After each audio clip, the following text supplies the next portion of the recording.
The Newsday continues here on One News Now. I'm Sean Yao. The hearing on the drug case against former Senator Laila de Lima resumed today. Let's get the details from Justine Punsalang, who's joining us live from Muntinlupa. Justine, hi. What went on in today's hearing?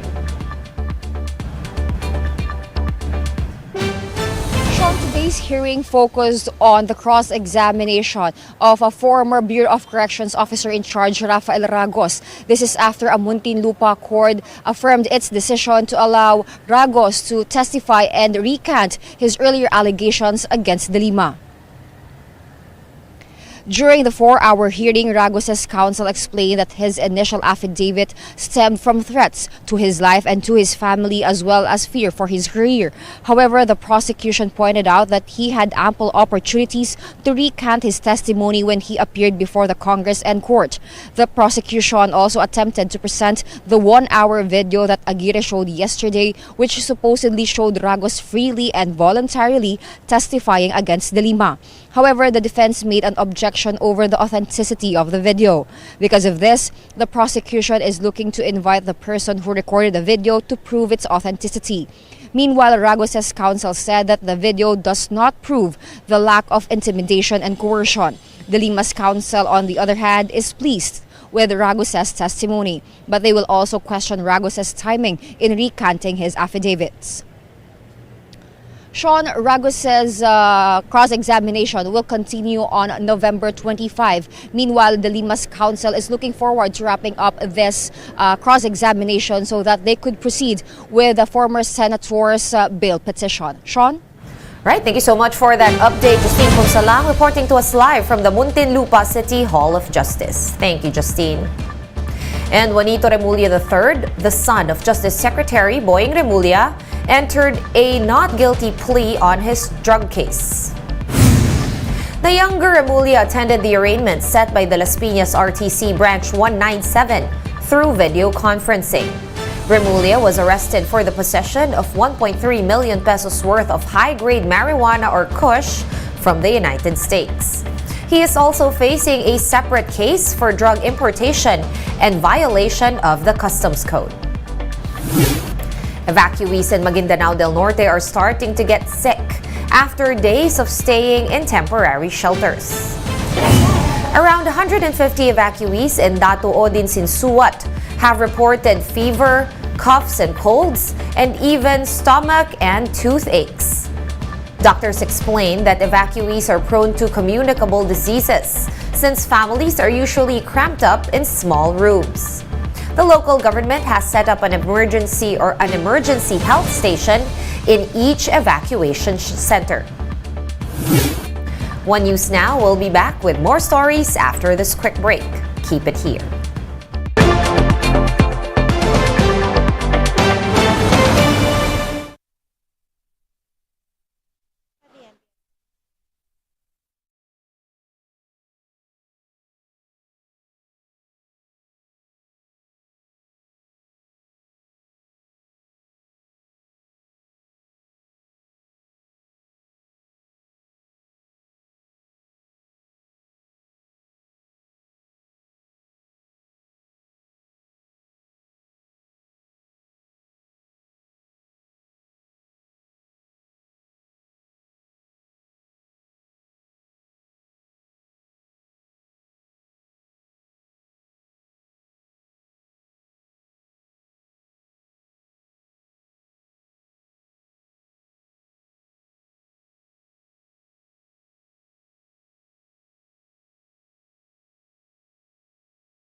You're still watching One News Now.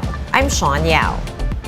Charges relating to the murder of broadcaster Percy Lapid are set to be filed in the coming days. Let's get the details from Marlene Alcaide, who's reporting to us live from the Justice Department in Manila. Hi Marlene, what do you have for us today?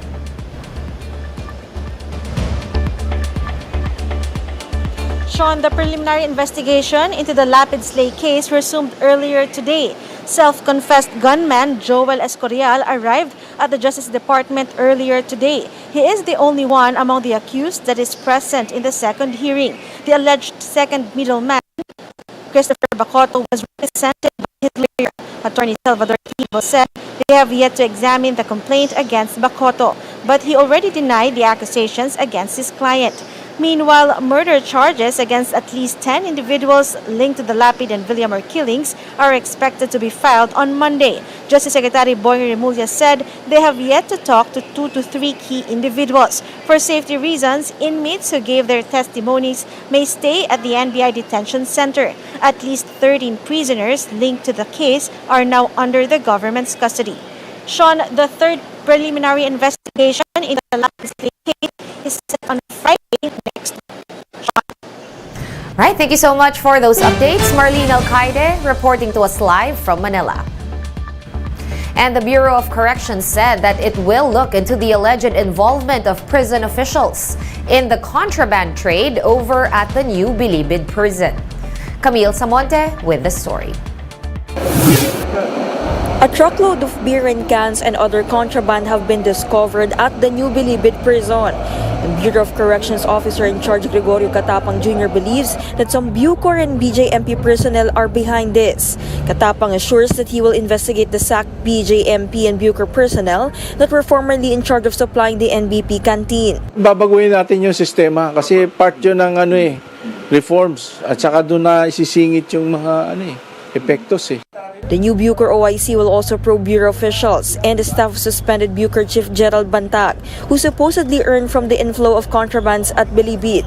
He will likewise be checking if any of the inmate suppliers are related to Bantag. Kasi hindi ka naman pwede mag-operate dito na wala kang supply agreement or whatever. The Justice Department recommended that the BuCor manage the food supply of Bilibid inmates, but Katapang admits this could pose a challenge.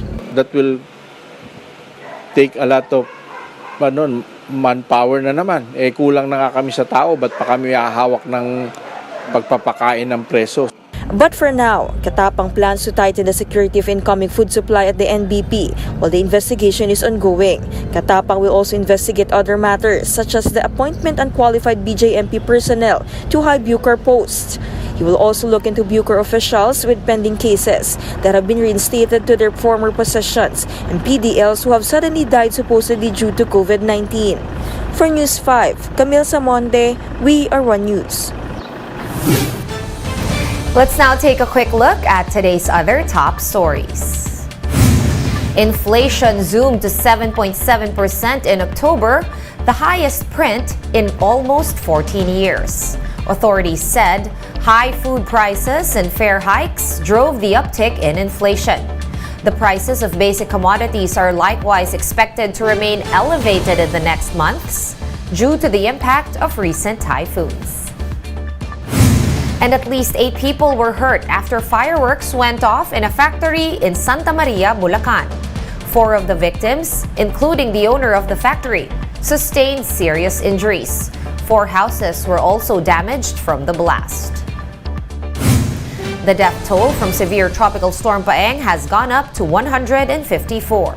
Damage to agriculture is estimated at 2.7 billion pesos, while the damage to infrastructure is pegged at 2.9 billion pesos.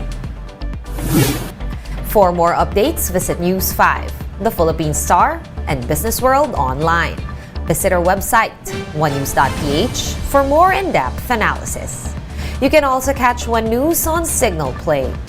Register for a free account at www.signalplay.com and stream One News live anytime, anywhere. I am Sean Yao. We are One News.